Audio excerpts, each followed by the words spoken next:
দৃষ্টিতে ভালো কাজ আর ভালো কাজই পারে বদলে দিতে সমাজ। এখানে প্রতি বছর ঈদের পরে বিভিন্ন ধরনের খেলাধুলার আয়োজন করা হয়।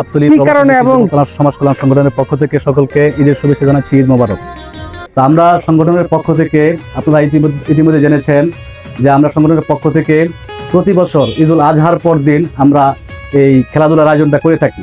এই খেলাধুলার মধ্যে বিভিন্ন ইভেন্ট থাকে এবং এই খেলাধুলার আয়োজন করার উদ্দেশ্য হলো যে আমরা এই ঈদের পর ঈদ আনন্দ উৎসব কীভাবে করা যায়, একসাথে কীভাবে সবাই মিলন মেলায় হয়। আমাদের আপনারা জানেন ঈদে আপনাদের বিভিন্ন যারা প্রবাসে আছেন এবং যারা বাইরে থাকেন, ঢাকায় থাকেন, বিভিন্ন অঞ্চলে থাকেন, তারা এলাকায় আসে, একসাথে হয়, একত্রিত হয়।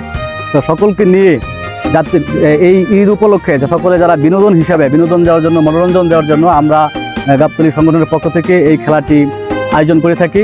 আমাদের সকল সদস্য মিলে আমরা এই খেলাটি আয়োজন করে থাকি এবং আমাদের যারা প্রবাসী সদস্য আছেন তারা এই মোবাইল লাইভের মাধ্যমে এই খেলাটি প্রবাসে বসে কিছুক্ষণের জন্য হলেও আমাদের সাথে একত্রিত হয়ে এই খেলাটি প্রবাসে বসে উপভোগ করেন।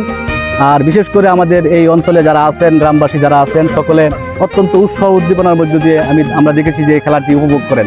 তো এটি একটি আমাদের ঐতিহ্য এবং ঈদ পরবর্তী একটা মিলন মেলায় পরিণত হয়ে গেছে।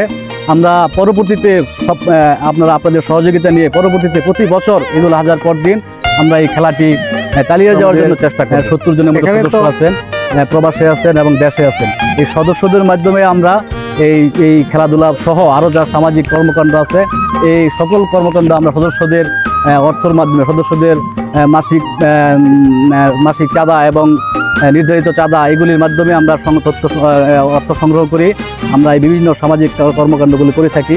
আপনারা জানেন আমাদের গাবতলী প্রবাসী দেশি যুব সমাজ কল্যাণ সংগঠনটি ইতিপূর্বে বিগত 5 বছর যাবৎ আমরা বিভিন্ন সামাজিক কর্মকাণ্ড সহ বিভিন্ন দুস্থ মানুষ এবং ঈদ সামগ্রী বিতরণ এবং আমাদের যারা আছেন মাদ্রাসাতে এবং আমাদের সম্মানীয় আরবিয়া মাদ্রাসা সহ বিভিন্ন কার্যক্রম আমরা পরিচালনা করে আসছি, সহযোগিতা করে আসছি। অনেকে আছে টাকার অভাবে অনেক বিয়ে শাদী দিতে পারে না, এগুলোর মধ্যে আমরা সহযোগিতা করি এবং যারা স্কুলে পরীক্ষার ফিস দিতে পারে নাই এটার মধ্যে সহযোগিতা করা।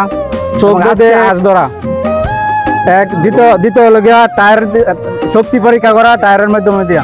তৃতীয় হচ্ছে গিয়ে আমাদের কলা গাছে উঠা, কলা গাছে উঠা। 4টা খেলা সম্পন্ন হয়েছে সম্মানীয় গাবতলী প্রবাসী দেশি যুব সমাজ কল্যাণ সংগঠনের উদ্যোগে। ইনশাল্লাহ আমাদের দেশ এবং দেশের বাইরে যত সদস্য আছে, সদস্যবৃন্দুর জন্য আপনারা যারা আছেন সবাই দোয়া করবেন। আমরা যেন সব সময় যেন আমরা ভালো কাজগুলো করতে পারি। সবার কাছে আমি দোয়া আছে। ধন্যবাদ রুবেল আহমেদকে। দেশি এবং প্রবাসী এই যে সংগঠন অর্থাৎ গাবতলী অঞ্চলে প্রতিষ্ঠিত হয়েছে আজ থেকে 5 বছর পূর্বে, তাদের কার্যক্রম সম্পর্কে আপনারা শুনলেন। তাদের এই ভালো কাজের সাথে সবাই হাত বাড়িয়ে দিবেন একত্রে, কারণ ভালো কাজ সমাজের জন্য বয়ে আনে মঙ্গল। আর আজকে ঈদের পরের দিন এখানে এই অঞ্চলের যুব সমাজ মিলে এবং প্রবাসীদের অর্থের সম্মিলিত প্রচেষ্টায় এখানে একটি অন্যরকম ব্যতিক্রম খেলাধুলার আয়োজন করা হয়েছিল। এই যে টায়ার টান এবং পিচ্ছিল কলা গাছের থেকে নিশান পাড়া এবং মহিলাদের ছিল সতীনের ছেলে কেউ রাখে না কোলে, আসলে বিপদ কেউ কোলে কাছে রাখতে চায় না। তো এটা এমন একটি সংগঠন যেটা সবাই বিপদের সময় সহযোগিতার হাত বাড়িয়ে দেয়। তাদের পরবর্তী কার্যক্রম রয়েছে ফ্রি মেডিকেল ক্যাম্প। সেই ক্যাম্পে এই অঞ্চলের মানুষদের বিনামূল্যে চিকিৎসা দেওয়া হবে, যা একটি আমার দৃষ্টিতে ভালো কাজ আর ভালো কাজই পারে বদলে দিতে সমাজ।